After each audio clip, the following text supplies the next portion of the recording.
Hello, everybody. Welcome to Therapy Dog Talk. My name is Sherry. My dog Sunny is training to be a therapy dog. And no, it is not Matilda, the cat. She's just making an appearance behind me. There's Sunny. I am really looking forward to having you meet our first junior handler that we've talked with today, and excited to get that going. If you are interested in becoming a therapy dog team, I did put together a guide to kind of help you get started, which you can find at freeguide.therapydogtalk.com. I am just looking for our guest. There she is. I'll get her in here. There we go. You found us. Is that Ace there with you? This is Ace. Hi, Ace. Awesome. Well, Katelyn, would you like to introduce yourself and your dog? Yeah, so I'm Katelyn, and this is Ace. He's my partner, and we are from the central coast of California. Awesome. And up until recently, you were a junior dog handler, correct? Junior therapy dog? Yeah, I turned 18 in February, but we've been doing this for about 2 years now, so. Wow, you have a lot of experience then. Yeah, most of it's been when I was junior. That's awesome. So tell me, Katelyn, how did you first find out about therapy dogs? I've kind of found out about it through some friends who were in our local AKC group, and they had toy spaniels that did therapy dog. And so my dog at the time, Ace, he was absolutely crazy about getting pets from other people, and he would just go up to everybody, and I was like, oh my gosh, he would love that. That's really great. So you recognized in just his personality that he would really enjoy being a therapy dog? Yeah. That's awesome. How did you end up working towards therapy dog once you identified that? Did you work with a trainer, or what was kind of your process? So I was kind of familiar with dog training at the time. So I started training him. One of his main difficulties was that he liked to jump on people, and he liked to paw people, and he would try to give kisses to everybody he met. And so we kind of worked to get those kind of a little bit more manageable, and only did it when he was given permission. And so yeah, I kind of just watched some YouTube videos, and I was like, how do you fix this? And Yeah, we kind of just went from there. that's great. So he just loved people a little too much, and you had to help him calm down. How old was he at that time? He was 5, I think. Okay. Yeah. Nice. Very nice. What was your process like as a junior handler? Did you have to do anything differently to become a junior handler? Yeah, so my mom had to do all of the paperwork. She had the background check and everything, and she had to be tested also with ACE in case of emergency or backup.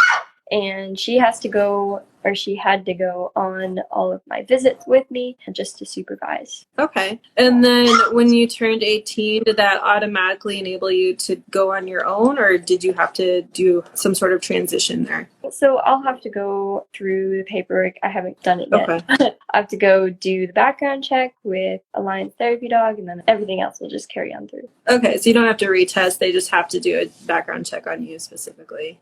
Yeah. Okay, that's really cool. I wasn't familiar at all with that process, so appreciate you sharing that. Yeah. Elise was asking what your favorite type of therapy visit is with ACE, whether it's classroom, assisted living, hospitals. I think one of my favorites is when we go to our local college. We visit the professors and the students, and since they're a little bit more my age, some of them are more open to having some good chats, and a lot of the kids there really, really miss their dogs. They can't live with their dogs there, so it's really cute to have some of them, we get to talk about their dog that they have at home, and yeah, kind of just help them out when they're missing their pets. That's really great. What's your favorite thing been about being a therapy dog so far? Therapy dog handler? I think definitely just the stories that I get to hear from people. I have met so many cool new people, and a lot of them being, older folks from the nursing home. We hear about their stories, and from the colleges. I had one specific person who had a corgi that went viral on the internet for driving a car in downtown San Luis. He was telling me about his dog, and it was really cute. Aw, that's great. Did you find the video? I did. I can't remember what they called it, but it was I think if you just look up corgi in a pink car, it'll come up, and it's just the cutest video. All right, I'm gonna have to find that later. Definitely. What surprised you the most on your journey to therapy dog?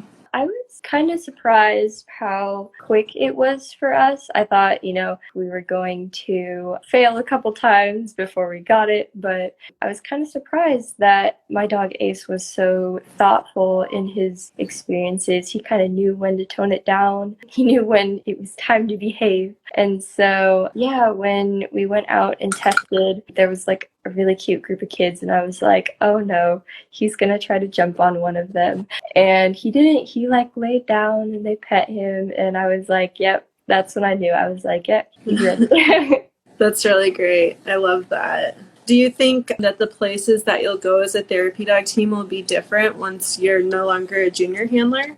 Probably. I'll be able to go to hospitals more. I usually have to work with both my mom's schedule and my schedule, so it kind of limits our outings. But now that it's just me that has to go, I'll probably be doing a lot more visits on my free time. Nice. Very nice. Do you have any advice for someone who's interested in becoming a therapy dog team? Yeah, I guess something that I learned with Ace is that if you have a puppy or a dog that is training to be a therapy dog, the best thing you can do is not to socialize them with people. Because as a breeder now, I kind of get to see firsthand how puppies learn different behaviors. And when you introduce them to a ton of people and they walk up to a ton of people and they say hi, they kind of get more value with the other people than they do you, and then they'll get way overexcited and jump like Ace did. Some of my other dogs who I will probably try to test with later are much better now because I kind of learned from Ace, and they love people still but are much, much more calm about it. Do you think it's a difference in the training or in their temperament or both? I think it's a lot to do with the socialization that the dogs get. Also, I always try to form a bond with my dogs before I have them bond with other people. So with my other dogs that I have, I spent more time with them just one-on-one with me and getting to know their environment before I started socializing them with other people. That seemed to work with me pretty well. Okay, so it's still something where you focus on socializing them with others, but you focused on your bond with them first so that they know, like, they're grounded with you. Yeah, and it helps when, they're super, super excited to meet other people. That bond is super important when they're in those situations because they'll always fall back on you for clarification. Yeah. Did you raise Ace from a puppy? Yeah, I did. He was just kind of pre all of my dog knowledge. So he was raised like a normal pet, and then my other dogs were raised more as sport and show dogs, so they got a little bit different experience. Yeah. And you're a breeder now, right? How long have you been doing that? Yeah, so I started in 2020. We had our first litter of Skye Terriers, and then we are on our second litter of Border Collies now. Okay, all right. It's about 2 years also. So Ace was before your breeder journey then? Yep, he was. Okay. Did he inspire that at all? Yeah, so he started me in the world of conformation showing, which is one of the main sports we do. And we, breed to a breed standard. So we showed him, and then I loved the sport so much, and I saw things that needed to be improved in the breed. So I got a female and showed her and health tested her and did sports with her. And then she is now the mom of the litter that we have back there. Okay. Elise wanted to know if being involved in therapy dog work has changed how you think as a breeder, or if your work as a breeder has changed what you think of therapy dog work. Yeah, kind of both. I kind of get to see how important it is for dogs to be well-rounded and well-behaved, especially if they want to go on to do things like therapy work. So all of my puppies get raised with something called puppy culture, where we introduce them to a ton of new environments and objects and loud noises, and we play like fireworks sounds for them, so they'll be ready to tackle any environment that they're put in. That's really great. Well, we have a very insistent request to see the puppies, if that's yeah. possible. I'll go bring one over. And who is this? This is Vesper, and our litter theme was cocktails. They're almost 4 weeks. They'll be 4 weeks tomorrow. Oh, cute. Is Ace the dad? Ace is not. He was bred just once, but I kind of have a different path I want to go on with the dogs that I'm breeding. Okay. And they're a little bit more sporty, like they're really fast, really drivey. So their dad came from another breeder in North Carolina. Okay. MuttPack30 said, first of all, thank you for being an ethical breeder. And they want to know, when selecting a family or reviewing applications, what is a big turnaway for you?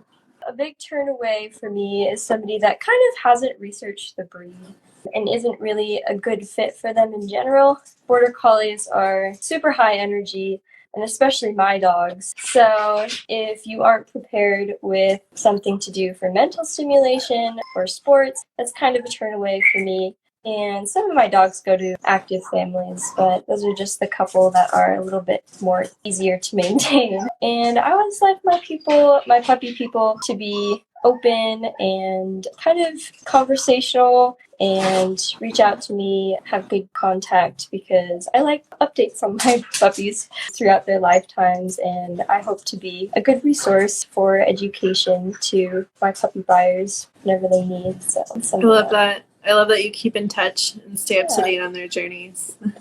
You invest so much in them before they find their new homes that it makes sense that you'd want to know how their lives are going. Definitely. Luckily, we have a couple here on Instagram, and I get to see daily updates, and they get to do fun stuff. A couple of them do. One of them is a service dog prospect who's in training, and one of them is doing dock diving and barn hunt, and so they're really fun to watch. I love it. All right. Well, thank you so much. I really appreciate you sharing your experience with us, and the puppy, of course, and Ace too. As Elise said, Ace is a beaut. So thank you so much, Katelyn. Yeah, thank you for having me. Oh, Elise has another question. Sorry, it just came through. She wanted to know if Skye Terriers would make good therapy dog prospects. Definitely. There's actually a Skye Terrier that won the ACE Award for therapy work, and that came from a breeder that we're really close with. Skye Terriers are really, really lazy, and just like any terrier, they're pretty stubborn. So training early in their life is pretty important, as well as good socialization. I have a few Skye Terriers who are just a little bit too shy to be therapy dogs, but I have a couple others that are super outgoing, love people. They would make really, really great therapy dogs. That's great. I know some breeders specialize in therapy dogs, or like really work hard to match up their pups with someone who's interested in pursuing therapy dog work. So, yep, love all awesome. That stuff. All right. Well, thank you so much. Have a great day and enjoy the puppies and Ace. Yeah, thank you. You too. All right. Take care. Bye. Bye.